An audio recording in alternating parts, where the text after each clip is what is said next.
What's up, Mr. Ken Coleman? I am super honored and excited to have you today. I'm actually a little nervous. No, come on. I am. Seriously. So, no, you're an icon, man. You're a best-selling author, right? Number one national best-selling author. We're gonna get into your book here in just a minute, but I'm on my lunch break. All right, Okay, I ran cool. home from work on my I love lunch break.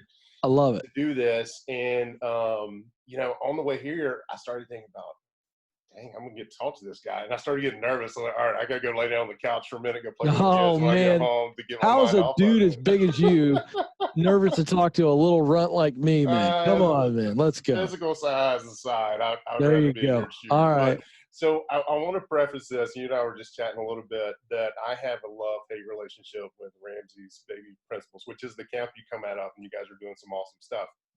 And the reason why I have a love-hate relationship is because I got to the point where, was it step 3 or 4 where you're supposed to cut up the credit cards? And I was like, no, there's no way I'm doing that. I'm going to use these credit cards, get these points, pay them off every year or every month, which we have successfully been debt-free since we're coming up on our 6th year, except for the mortgages on our personal home and the rest of the rental property that we own. So every now and then I'll take the opportunity to kind of troll Dave on Facebook and stuff like that. So Okay. it's a love-hate relationship, but I appreciate where he's brought me to this, because otherwise I would still have another car that I didn't need. I would still have the wrong life insurance policy kind of thing. So want to get that out front.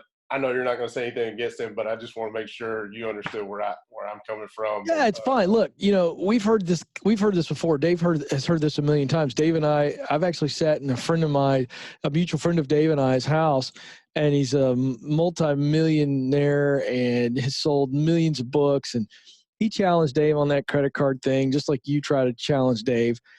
And I'll just say this, bottom line is you might be the exception to the rule. Let's call you the exception to the rule, that you were able to use credit cards in a disciplined way. But Dave can't make exceptions, because Dave's got to talk to the masses, and most people can't handle the temptation of a credit card. Right. So therefore, he's absolute all in, no credit. That's because most people, 99.9% people, can't do what you did. So good on you, good for you. But Dave's not going to change his mind. You're not going to change his mind, and I ain't going to change my mind. So we're all good, brother.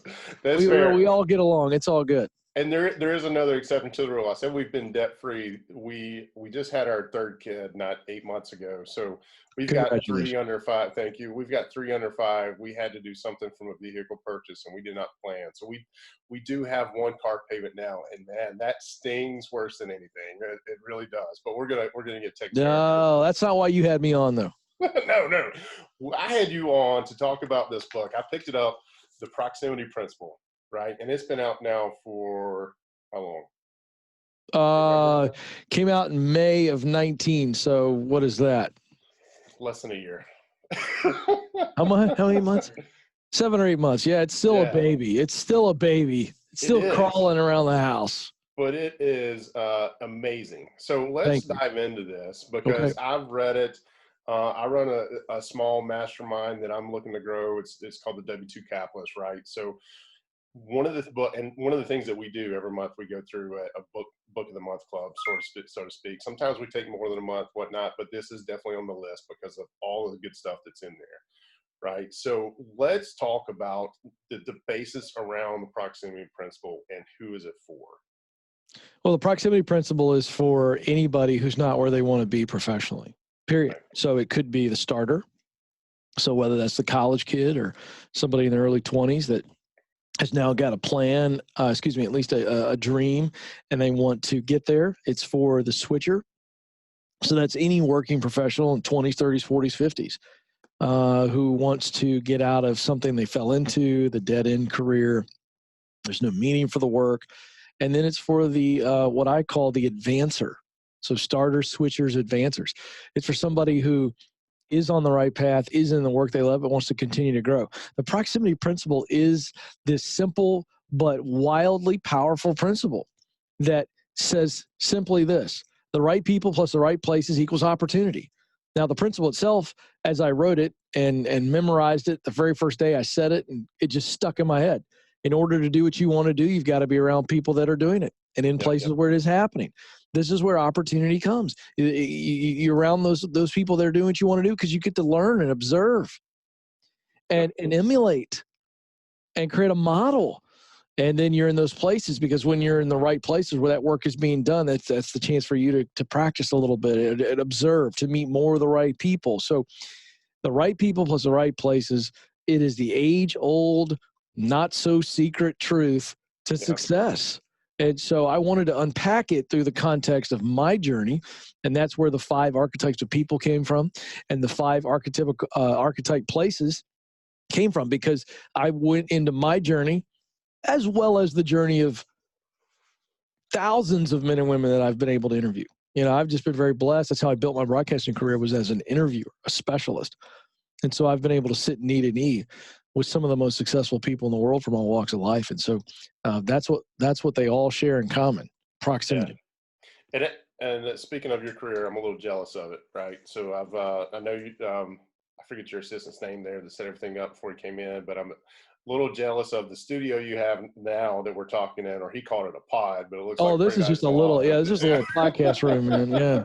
The recording studio I've seen on your when your radio station goes live is pretty incredible too. Yeah. Well, big thanks to Dave Ramsey for creating the ultimate sandbox for me. My studio, it's like walking into a Bentley every day. I'm very blessed. Yeah. Walking into a Bentley. That's awesome. So how does somebody go about finding the way, and I'm a sales coach, right? For I'm going to say relatively small, but it's not that small, cybersecurity firm. And one of the things I've noticed is the group, and I've only been there for actually about 8 months. I went there in May of 2019. That's kind of funny. And one of the things, I've got a mix of people there. Some are stagnant in what they've been doing because they've been there for 6, 7 years, right? The job, the position is getting a little older. I'm trying to stir things up a little bit. And there are people who are just trying to find the right career, finding where they want to go. They've got this start. So I would love to talk about, how do you initially find the right career? And then once you get stagnant in that, how do you find the courage to take the next step, which is get within proximity of those people who are doing things that interest you? So how does one go about finding the right career? And I'll say I fall in this camp too. Coming out of college, I kind of felt like I was going to find one place to work and one job to do, and that was going to be it, right? Here we are 20 years later, and that is so far from the truth. Well, let's start with that, because it's a good example of what you have to understand before you start the discovery process. There's more than one career and more than one job that allows you to be in your sweet spot. And so let's talk about what we're looking for. We're really not looking for a career. We're looking for our unique role in our sweet spot. So let's define the sweet spot. The sweet spot is the intersection of what you do best, what you love to do most, and the results that matter most to you. So let's talk about talent. Everybody's born with talent, something you're naturally good at. These are abilities and qualities is how I would break this down. Some people would say hard skills and soft skills, right? And so what I mean by abilities would be your hard skills. This is something that, you do very, very well. And the qualities is like a character trait. So I'm loyal, or I'm a hard worker, or I'm compassionate or empathetic. So that's the different delineation between hard skills, soft skills. I call them abilities and qualities. That's what you do best. So use those things that you do really, really well as a tool. Think of it as a tool, okay? Then we talk about what you love to do most. This is the work that you have high emotion and high devotion for. So when you think about the work, your heart races, you just love it. You get the juice, as I like to say on my radio show every day. Oh, yeah. And then devotion is you find time disappearing when you're engaged in it. You're just so devoted to it, you do it for free. And time seems to disappear. That's what I mean by emotion, devotion. So this is work you love to do. That's passion. And then finally, mission. This is the results that fire you up. This is the people you want to help or the problem you want to solve. So you use what you do best, talent, to do what you love to do most, passion, to see the results that matter most to you. That's your mission. Talent, passion, mission, where those intersect, that's your sweet spot. Now, within that sweet spot is what I call a unique role. And what I mean by that is that I could pull a person out of any environment, put them in a different work environment, and as long as they are performing that role, they're going to be in their sweet spot. So, for instance, a one-word descriptor is what I'm talking about here. So maybe your primary role in your sweet spot is instructor or teacher, or maybe it's facilitator or counselor, or maybe it's problem solver or fixer. Maybe it's what would be another one here? My brain just went dead. Just dead cold, just like that, folks. Welcome to the life of a broadcaster. It's been going. But I just gave you several examples, right? Yeah. I could keep going on and on and on and on. Okay. Yeah. And the idea is that one word really describes that role you love to play. Think of you as performing a role every day for an audience, and that's your contribution. And so that role is in the sweet spot. And so as long as you're in the role of fixer or starter or entrepreneur, again, I could go forever here with these one-word descriptors. And you figure out what that role is by knowing the sweet spot. So that's how you figure out what I'm supposed to do with my life. Okay, that's what I was created to do. Okay, and that's also how I want to go about doing that. And so once you figure that out, that's where, again, you have to look at the 7 stages that I teach. That's get clear. I just gave you stage 1. That's getting clear. Stage 2 is get qualified. What do I need to learn and do? So we have knowledge and experience. What do I need to learn and do to actually get qualified and be able to step into the arena that I want to be in? How much is that going to cost me? How long is that going to take? Yep. That's getting qualified. Get connected. That's the proximity principle. I wrote the entire book. It's all about getting connected and the web of connections and using the connections, and so that you can get the opportunities that you dream of. Because when you're truly learning proximity and the power of it, then opportunities are going to seek you out. Yep. You're not sitting around waiting to be discovered, but you're active, and therefore doors are swinging open for you. And so that leads to stage 4, which is get started. This is where most people never move past in their life. They're just so scared to start, to put one foot out there and get going. But once you're qualified and you get connected, the opportunity comes to you and you take it. And you step into the uncomfortableness of the new, and you're going to suck the first time, right? The first time's always your worst time. And that's how you get going. And so that's the answer to the question. You've got to have clarity first. And once we're clear, well, then we can get qualified and get connected and then get started. Yeah, you said something there that makes me wonder, and I'm the same way. And I wonder if this is an age thing. As you get older, you start to have a little bit more confidence, but a lot of people just can't find the courage to take that action, right? Or that next step, which is amazing because they've done everything up to that point of getting qualified, getting clarity. And now they're like, okay, somebody needs to push me because I'm not jumping into the pool, it's incredible. But I'm the same way. What is the leading cause of that? Is it because they really haven't tapped into the people around them enough? I constantly it's that they're being overwhelmed. Their head is talking their heart out of moving forward. That's what's happening. The real thing that's happening is the head is saying, this is way too scary. Yeah. Yeah. And the head is focused on fear. The head is focused on doubt, and the head is focused on pride. And so what happens is the heart is being canceled out, if you will. Yeah, no. And so I try to help my audience get their head and heart aligned. And so it's a focus issue. They're focused on the fear, the doubt, and the pride instead of focusing on the excitement and what's at the end of this journey. And so when you get your eyes off the prize, if you will, that's why you don't get out of the starting gate, because you're absolutely paralyzed by one of those 3 insidious enemies: fear, doubt, and pride. Yep. I mean, I'm there with you. I'm one of your, I could be a case example for you, right? It's only in the last couple of years that I really did find the courage to go find a new job, to start the podcast, right? To do all that stuff because what were you afraid of? Let's break you down. The audience will learn. What were you afraid of? Change. Really? It was change. No. I mean, it's not. No, it's not. I'm going to go deeper. I'm going to tell you what you're afraid of. All right. You were afraid of the unknown, not change. That's true. It's exactly true. You're nail on the head, because the reason people are afraid of change is because of what change. See, change is the action. Yeah. I'm breaking it down for you, brother. All right. This is what, Getting listen, very granular, that's for sure. Yep. I'm not being granular. I'm being absolutely scientific here so that people understand what's going on. Change is the action. All right. So I want to go from point A to point B. In order for me to go from point A to point B, I'm going to have to change, or some change will have to happen. True or false? True. True. Now here's what happens. Change is the action, but the emotion that accompanies the action is what freaks people out. And it's the unknown. Okay, I've got to change my zip code. I'm going to have to change my job location. I have to change. So everybody's tracking with me now. That's why you're laughing, right? It's like, okay. It is, yeah. When I start thinking about all the actions and all the things that will have to take place, then the emotion comes in and it grips us because we're like, I don't know how it's going to work out. Yeah. And the fear of the unknown is the greatest fear a human faces. Yeah. Well, if that's the case, I'm glad I stared fear in the face and I just kicked it out of the way.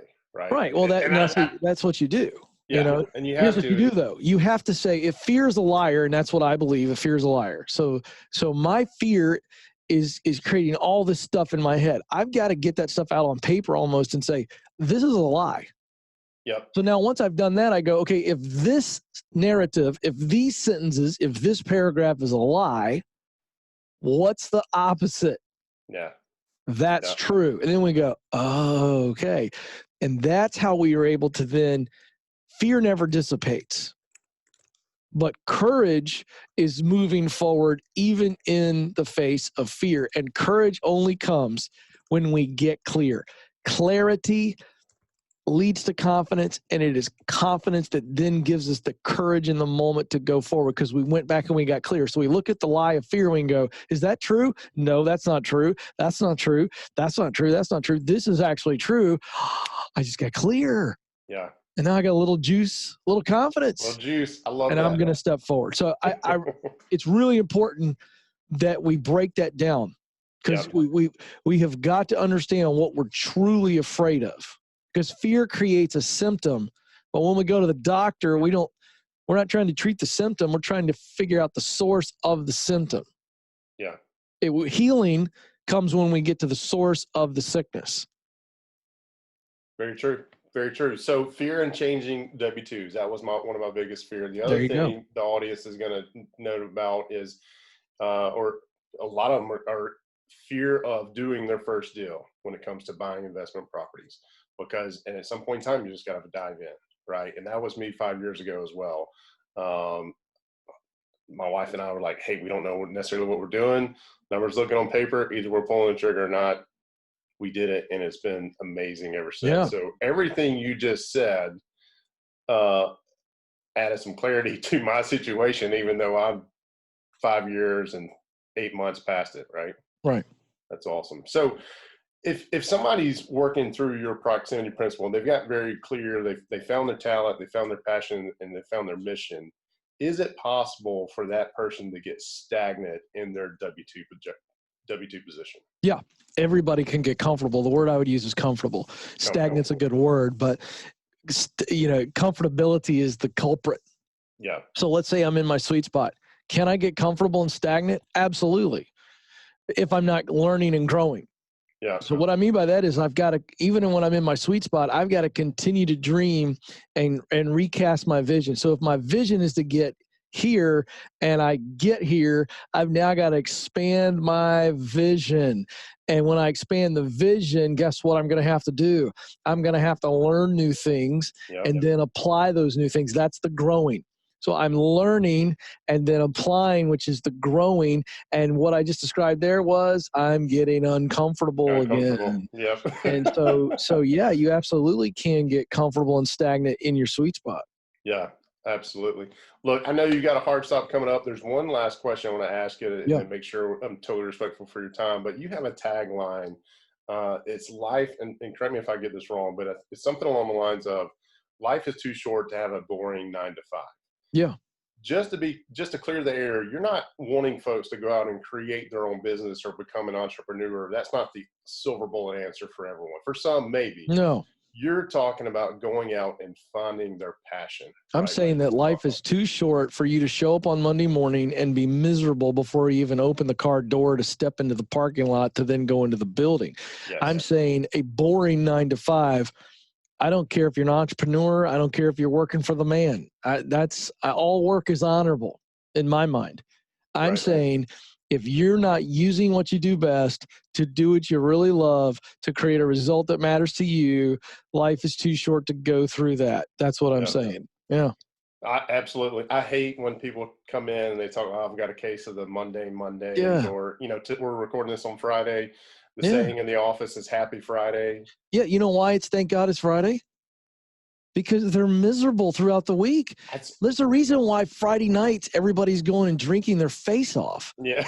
They're so miserable right now as we talk here in America. There are people that are staring at their phones or computer screens, just praying that their friends post something new on Facebook or Instagram so they have something to look at, something to take their mind off of their miserable existence at work. And they're going to go to happy hour and they're going to not feel their ears by about 7 o'clock tonight, and then they're going to wake up with an awful hangover and feel like crap until 2 o'clock on Saturday, and then they're going to do whatever they got to do to kind of distract themselves, and then Sunday night they're going to face the Sunday scaries as the anxiety and the misery begin to well up inside of their throat, and they wake up feeling despondent, discouraged, depressed, meaningless on Monday morning, and they feel that way the entire rest of the week until Friday when I can drown my sorrows again. Now, I'm going to tell you something, folks.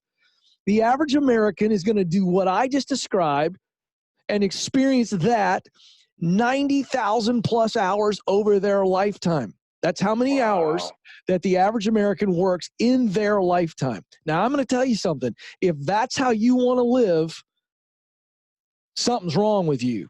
And I would suggest that you don't want to live that way, but you continue to live that way because you'd rather dance with the devil, of misery and depression and boredom at work than you would face your fears and step into the unknown and be who God created you to be. Now, I'm going to tell you something. I want to get to the end of my life and look back and reminisce. But the people I just described, the people who I care deeply about, that's why I do my show every day, I wake up thinking about you every day. Because I want you to understand that if you don't make a change, you're going to get to the end of your life and you're going to regret.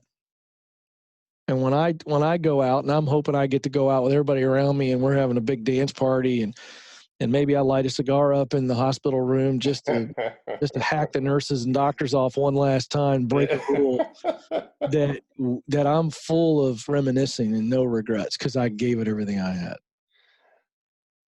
I don't know how to follow that. I think that's how we wrap it up. Yes, sir. Awesome. I appreciate you. Thank you. Ken, I appreciate you very much. The Proximity Principle is available everywhere. You guys check it out.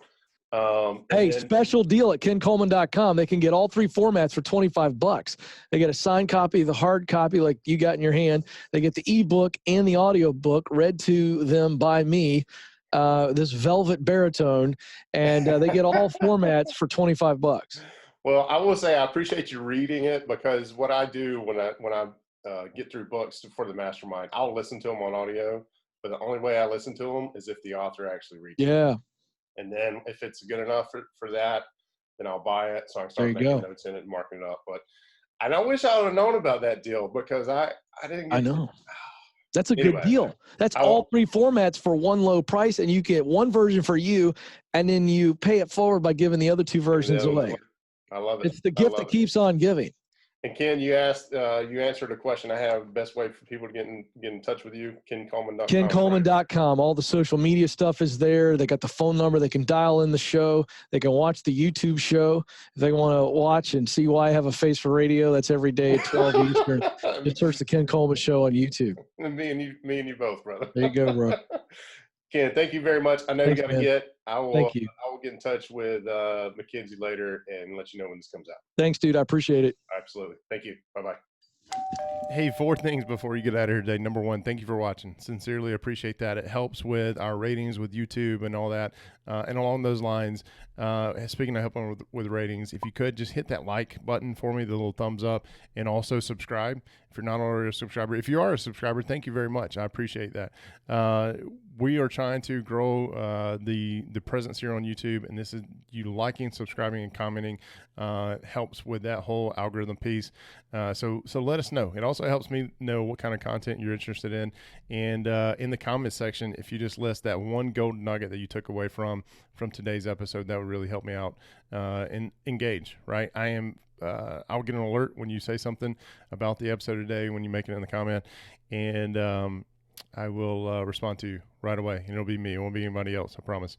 And also, I can't let you get out of here today. This is point number 3, I think.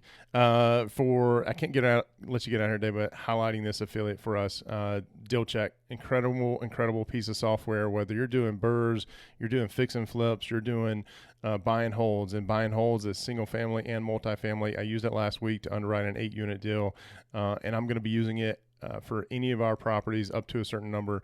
Probably after the 50 range, I get my real heavy duty calculator out that I'll use that, but I'm also going to then take that and put it in the Deal Check because the graphs that and just the amount of data they put into the reports that you can provide banks.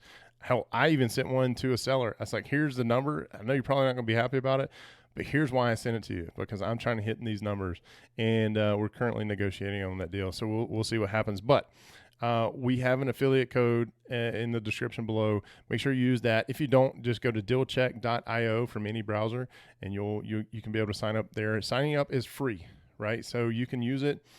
You only start paying for it once you need to start unlocking pieces of software. For what I do with it, I'm a buy and hold guy, so from what I need, it's $5 a month when I use the promo code W2CAP. So make sure, whether you use our affiliate link or not, that you use that promo code, because it's going to give you 25% off either the monthly subscription you sign up for or the annual. They've got 2 different options. The annual gives you a little bit better discount anyway. The fourth thing is Operation Underground Railroad. If you've listened to anything that I've been doing for the last year, you know that I highly support this organization.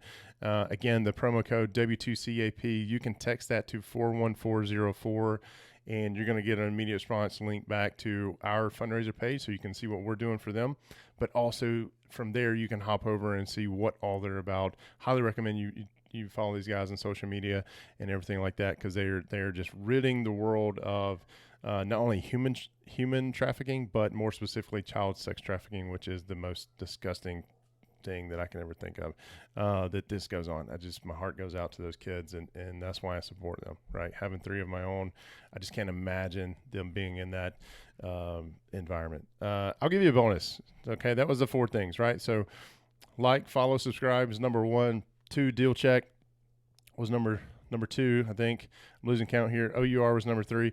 The 5th, whatever the next number is, the 4th or 5th thing, is my hat has been crooked this entire time, and I'm not going to do anything about it. It's fine. It's okay. All right. On a serious note, let's get to work.